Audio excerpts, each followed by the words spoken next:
Clinton edges out Sanders and Cruz bests Trump in Iowa race. While Alphabet is named the world's most valuable company, and drug maker Sanofi Pasteur launches effort for Zika vaccine.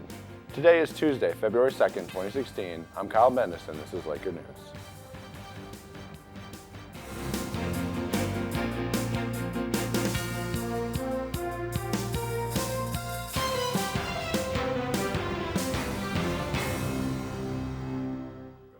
The first contest in the long road to the 2016 election is in the books. A clear winner emerges for the GOP, but is a little murky for the Democrats. God bless the great state of Iowa. Ted Cruz takes a victory lap after a clear victory in the Iowa caucuses.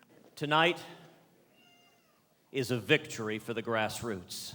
The Texas senator got 28% of the vote, while Donald Trump earned 24%. He vows to fight on. We finished second, and I want to tell you something.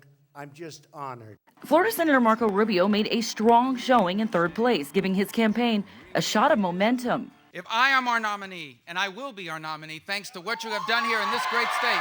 Meanwhile, on the Democratic side, the vote came in much like the previous polls, a dead heat. Until the early morning hours, the race between Hillary Clinton and Bernie Sanders just too close to call. I stand here tonight breathing a big sigh of relief. Thank you, Iowa. What Iowa has begun tonight is a political revolution. But it's the end of the road for at least two candidates, Democrat Martin O'Malley calling it quits after getting just 1% of the vote.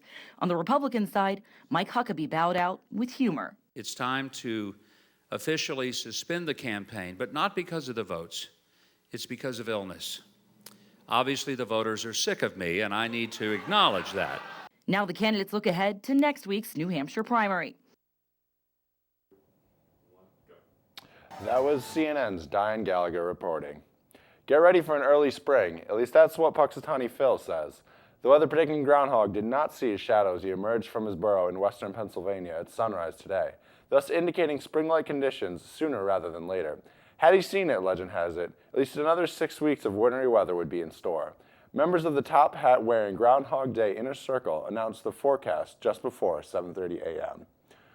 The White House hopes the working meeting today with top GOP leaders in the House and Senate could lay the groundwork for modest legislative accomplishments in an otherwise contentious election year. Obama will host House Speaker Paul Ryan and Senate Majority Leader Mitch McConnell at the White House today. White House Press Secretary Josh Earnest described it as a good opportunity for the leaders to discuss their priorities heading into 2016. The last documented White House meeting with both top GOP leaders was in November 2014.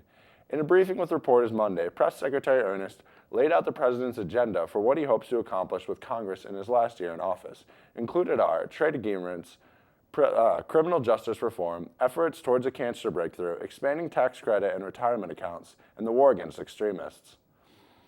Alphabet now comes before Apple atop the list of the world's most valuable companies. The shift occurred in Monday's extended trading after Alphabet, Google's new parent company, released a fourth quarter earnings report that highlighted the robust growth of the digital ad market. Apple's iPhone, meanwhile, is suffering its first downturn since its debuted 8 years ago. Drug maker Sanofi Pasteur announced today it is launching an effort to research and develop a vaccine to prevent the Zika virus, after the World Health Organization declared a global emergency over its explosive spread across the Americas. There is no treatment or vaccine for the mosquito-borne virus, which has been linked to birth defects and is in the same family of viruses as dengue. Sanofi made the first licensed dengue vaccine shot last year in Brazil after struggles of scientific development to develop one.